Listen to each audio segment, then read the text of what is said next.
Hey, what's up? It's Jim, and I just got back from the new film, The Counselor. It is the latest film directed by Ridley Scott, and is the first script written directly for the screen by Pulitzer Prize-winning author Cormac McCarthy, who also wrote No Country for Old Men, or at least the book that is based on. A counselor played by Michael Fassbender, who's constantly called the counselor like he's a superhero or something, and he's greedy and he gets involved in a drug deal that goes bad, and he has to kind of find his way out of it before the evil bosses, who you never really see, go after him and kill him. Every now and then Hollywood tries to make kind of artier fare, and sometimes you get something really interesting, like an arty bent on something, but you kind of have to at least give in to the mainstream a little, because it's very hard, I think, for Hollywood movies to combine like an arty idea with something that's more mainstream and not acknowledge it, like kind of withhold it from the audience, like they're trying to do something that's supposedly,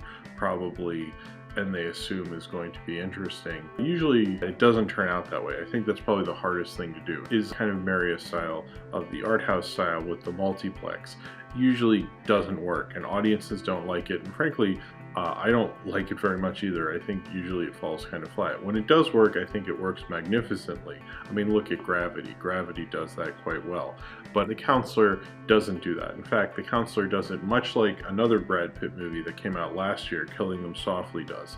This is a little more entertaining in places, and is maybe better directed, but it is Ridley Scott. In a way, what it's doing, I can understand why maybe you think it is interesting. They don't really have action sequences in this movie. They have scenes where two guys sit down and talk to one another and have cool dialogue. One of the pieces of dialogue everybody likes is when Javier Bardem is talking to Cameron Diaz and he goes, "You're very cold," and she's like, "I didn't know truth had a temperature." And they talk like kind of like they're in a pulp novel or something, but they also talk in code and like tell these stories. And when these characters are confronting one another, when they're sitting down to talk, the score treats it like it's an action sequence. It gets a little old because it's one trick they keep doing over and over again. It's not kind of a fascinating way to shoot a dialogue scene. It just feels like they're like, okay, I figured out how to do this. Let's just copy and paste and repeat it, and we can keep going with that. Ridley Scott doesn't really know how to make an art movie as much as he probably thinks he does, because he'll withhold things from the audience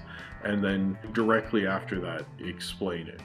And it's like, well, why were you withholding it? It felt like he was like, see, you won't know what this is. No, just kidding, this is what it was.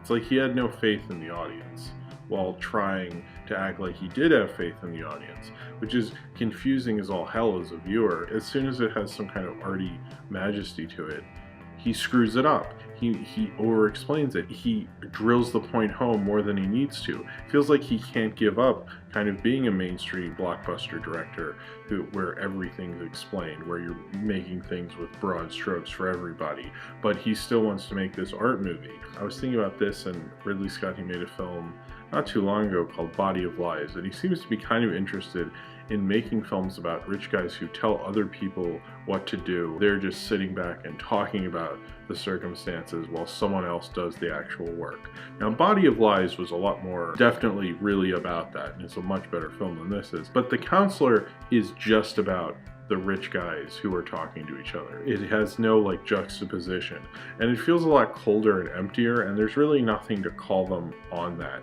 the way Body of Lies does, but that's definitely in there. It's almost like he's looking out on his golden balcony, looking at mainstream populace and not even getting it, like not getting in Body of Lies why you would even like Leonardo DiCaprio's character. Russell Crowe's character, now that's the interesting part. It's like Ridley Scott's been a producer so long and been a successful big director for so long, he's just totally forgotten the everyman. He doesn't care about the everyman. He cares about the 1%, and that's what he cares about in The Counselor. It's almost like a male midlife crisis thesis film. All these good intentions and possibly interesting ideas, but none of them executed well. Almost executed in an embarrassing way. This film is as kitschy as it is artistic, and it's kind of just a total mess of what it's trying to do artistically. And it's very misogynistic also. You either have the wife, played by Penelope Cruz, who is very much like the damsel in distress, and then you have Cameron Diaz, who's the terrible bitch whore of the piece. There's no real balance to it. All the men are like regular, relaxed guys, but the women feel like caricatures. I don't know if that's Cormac McCarthy's thing or anything. Brad Pitt's performance was particularly odd. Some places it would be really on, other places it wouldn't. Michael Fassbender's really bland in this piece. I know he's supposed to be, that's the whole point.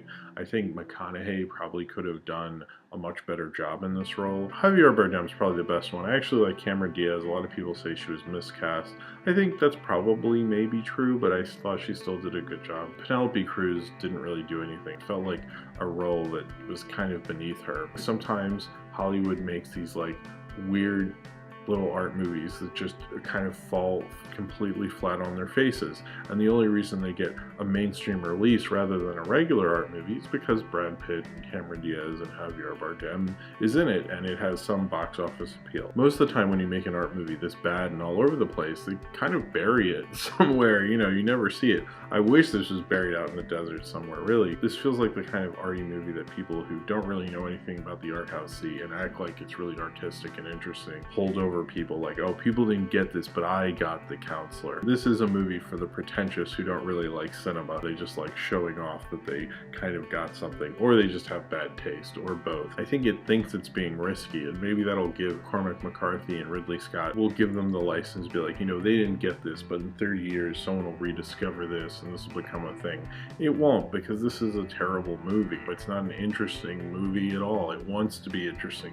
It's trying to be thought-provoking, but it's not working. There is like one funny dialogue scene with Javier Bardem telling about a sexual experience with his girlfriend Cameron Diaz to Michael Fassbender, which they don't show it graphically, but they're verbally, I guess, graphic, and that was a pretty funny sequence. But other than that, this is really just a colossal waste of talent that used their talent to make something weird and totally fucking failed. It was like a pulpy Elmore Leonard slow art movie, and it's as drudgy and disastrous as that sounds. So if you've seen The Counselor and you would like to talk about it, then comment below in the comments and subscribe if you would like to.